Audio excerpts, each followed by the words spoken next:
నమస్తే, నేను మీ Gopi. Welcome back to our channel. ఈరోజు మనతో వచ్చరికి సీనియర్ జర్నలిస్ట్ జగదేవ్ గారు ఉన్నారు. సార్ నమస్తే. సార్ నమస్తే సార్. 2 days బ్యాక్ అమెరికా మాజీ అధ్యక్షుడు డొనాల్డ్ ట్రంప్ పైన ఒక కాల్పులు అయితే జరగడం జరిగింది.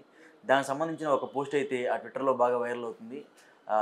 డ్రూ రాటే, ఇది వచ్చరికి ఒక పెద్ద యూట్యూబర్ అని చెప్పుకోవచ్చు. సో ఆయన ఏమన్నారంటే అక్కడ సెమీ రైఫిల్ను అంటే లైసెన్స్డ్ వెపన్, బట్ దానివల్ల ప్రతి సంవత్సరం 40,000 మంది చనిపోతున్నారంట.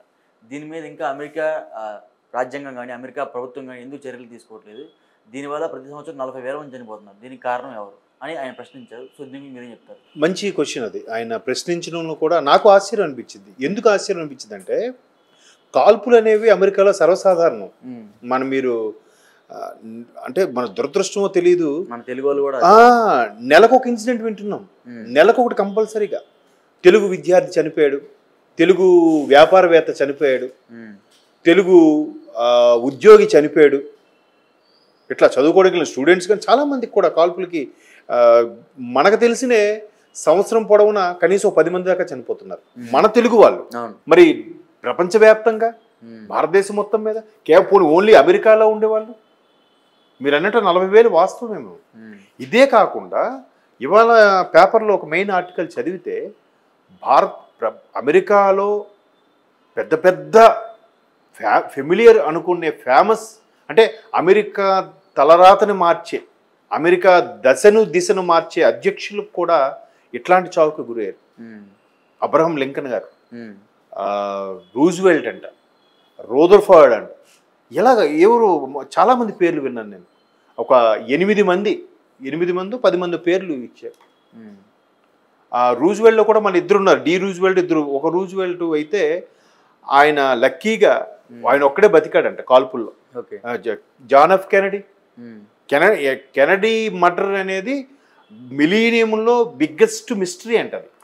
ఇప్పటికీ ఆయన చంపిన వాడిని కాల్చి పారేశారు, బట్ ఎవరి హస్తం ఉంది, ఎందుకు చనిపోయారు, ఎవరు చంపుంటారని ఇంతవరకు ట్రేస్ అవుట్ చేయలేకపోయారట. మిలీనియంలో చనిపోయిన అతిపెద్ద ఫెమిలియర్గా ఉండే పెద్ద పెద్ద స్టేచర్ ఉన్న వ్యక్తుల్లో జాన్ ఎఫ్ కెనడీ ఒకరు. ఆయన గడిచిన 20వ శతాబ్దం సంబంధించి. సో అట్లాంటి చాలామంది. ఆ రూజ్వెల్ట్ అయితే లక్కీగా ఆయన పాకెట్లో ఒక కలజోడు బాక్సు, తర్వాత ఒక 200 పేజీస్ చెందించిన ఒక చిన్న డైరీ ఏదో ఉండేదంట ఆయన పాకెట్లో. అట్లా దిగింది కాబట్టి బుల్లెట్ ఎఫెక్ట్ పెద్దగా పడలేదట, బట్ ఆయన బాడీలోనే వదిలేశారు దాన్ని. ఆయన అన్న కొన్నాళ్ళు బతికాడు, తర్వాత చనిపోయాడు. ఇట్లా చాలామంది.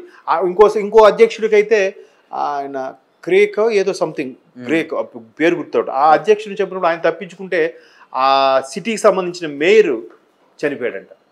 ఇట్లా అంటే అధ్యక్షులకే దిక్కు లేదు. మీరు ఇంకా క్యాన్వాసింగ్లో ఉన్న అధ్యక్షుడు ఈయన డొనాల్డ్ ట్రంప్. దానికి జో బైడెన్ లాంటి వాళ్ళు ఆశ్చర్యం వ్యక్తం చేయడం, దిగ్భ్రాంతి వ్యక్తం చేయడం అనేది నాకు సొల్లు అనిపించింది. అమెరికాలో మీరు అన్నట్టు ఈ గన్ కల్చర్ సర్వసాధారణం అయిపోయింది. పైగా నల్ల జాతీయుడు అనేవాడు చెలరేగిపోయి తెల్ల జాతీయులని చాలా సందర్భాల్లో ఓచకోత కోసిన న్యూస్లు కూడా చూసాము. ఇన్ని జరుగుతున్నప్పుడు ఒక్కొక్కడు దిగ్భ్రాంతి వ్యక్తం చేసి ఇది అమెరికా అయినా, అమెరికాలో ఇలాంటి ఎప్పుడు జరగలేదు అన్నట్టు స్టేట్మెంట్ ఇస్తుంటే ఆశ్చర్యం అనిపిస్తుంది. మనకు తెలిసి మన తెలుగు వాళ్ళే ఒక 4-5 years బ్యాక్ ఒక కరీంనగర్ అతను ఏం లేదంట, మనకి ప్రిస్క్రిప్షన్ లేకపోయినా మనం బాబు తలనొప్పికి ఇవ్వవా, జ్వరంకి ఇవ్వ అంటే మాటలు ఇస్తాడు మెడికల్ షాప్లో. బట్ అక్కడ ప్రిస్క్రిప్షన్ లేకపోతే ఎవరు ఇవ్వరు. ఒక నల్లజాతీయుడు వచ్చి ప్రిస్క్రిప్షన్ లేకుండా ట్యాబ్లెట్ అడిగాడంట. ఈయన ఏమన్నాడు, మన తెలుగువాడు, ఇస్తావా లేదు, ముందు ఆర్గ్యుమెంట్ అయింది. ఇంకా 4వసారికి గన్ తీసి కాల్చి వెళ్ళిపోయాడు, చనిపోయాడు. ఇట్లాంటి సర్వసాధారణం గన్ కల్చర్ అంత సర్వసాధారణం అయ్యి దాన్ని మీరు అన్నట్టు సరైన చట్టాలు రూపొందించకుండా ఎవడు పడితే గన్ ఇచ్చేసి సగటున అమెరికాలో ప్రతి 5 మందిలో ఒకరు గన్ ఉంటుందంట. మరి చూడండి ఎంత గన్ కల్చర్ ఉందో. ఏది అన్అఫీషియల్గా, ఇది అఫీషియల్గా అయితే మళ్ళీ ఇలాగే స్టేట్మెంట్ ఇస్తారు. పైగా మనదన్నా కఠినమైన చట్టాలు ఉన్నాయి వాళ్ళకి. మనకన్నా తక్కువ జనాభా కాబట్టి అంత స్ట్రిక్ట్గా పెట్టుకోగలుగుతున్నారు. ప్రపంచ పెద్దన్నగా పిలుచుకునే అమెరికాలో చాలా కఠినమైన రూల్స్ ఉన్నాయి. బట్ ఇది ఎక్కడి నుంచి వస్తుంది? సుమారుగా 10 మంది అమెరికా అధ్యక్షులు ఈ కేవలం ఈ తుపాకీతోనే చనిపోయారే. వాళ్ళ మీద కేసులు నమోదు చేయరా సార్? వాళ్ళు లేదు, దొరికిన నిన్న కూడా ఏం జరిగింది, ట్రంప్ కాల్చిన స్పాట్లో కాల్ చేశారు. మనం అయితే ఏం చేస్తాం? మన గవర్నమెంట్లో ఏం చేస్తారు చెప్పండి? ముందు ఆయన చుట్టుముడతారు, జాగ్రత్తగా ఆయన పట్టుబడతారు, ఆడి మీద ఇంక కేసు నడుస్తూనే ఉంటుంది మన కసబులాగా. మేబీ అది కూడా ఒక విధంగా మంచిదే. దాని వెనక ఎవరున్నారు, ఎందుకు చంపాలనుకున్నాం. ఇప్పుడు నిన్న ఆయనకి చెవికి వెళ్ళింది, కొంచెం ఇటు వస్తే స్పాటేగా, లైవ్లో పైగా అందరూ చూస్తుండే కానీ. బట్ అప్పటికి ఒకటి చనిపోయాడు. ఆ బుల్లెట్ ఎవడు తగిలిందో ఏంటో కానీ. ఆ తర్వాత వీళ్ళందరూ బాగా కాపాడారు అని చెప్తున్నారు కానీ అయిపోయిన తర్వాత కాపాడే ఉంది. ఇంటెలిజెన్స్ ఎంత పవర్ఫుల్గా ఉండాలి.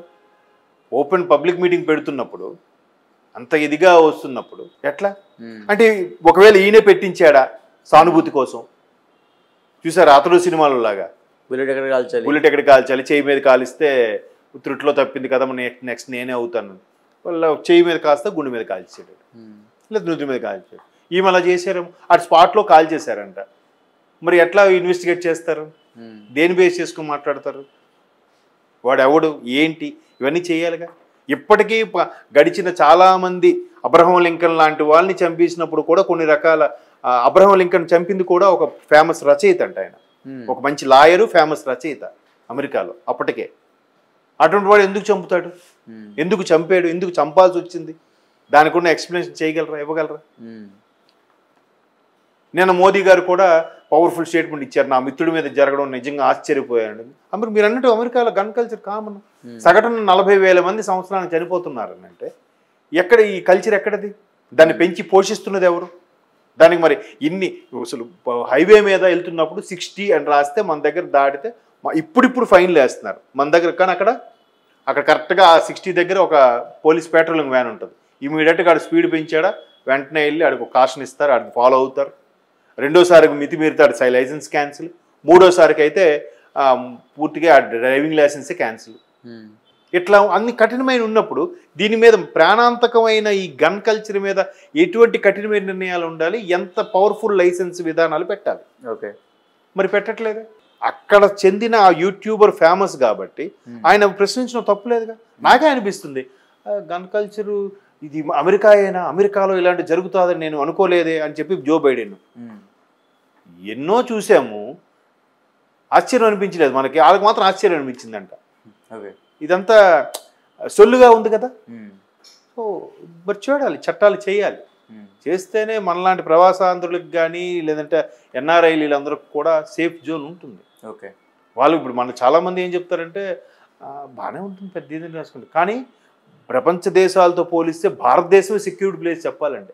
మిగతా దేశాలు ఎంత చిన్న దేశాలు, ఎంత పకడ్బందీగా చట్టాలు ఉన్నా కూడా సెక్యూర్ దేశాలు అంటే క్వశ్చన్ మార్కే. ఇంకా మనదే బెటర్, ఫ్రీడమ్.